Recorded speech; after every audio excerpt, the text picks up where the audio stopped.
Usually when I've made them I just put sauce on top, not on the bottom, and just down the middle so the edges are exposed. And I make the sauce on the thick side so it is not too watery.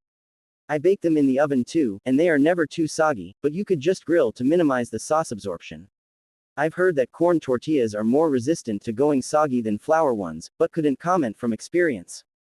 2 things. 1. Pass the tortillas through hot oil first, for just a few seconds.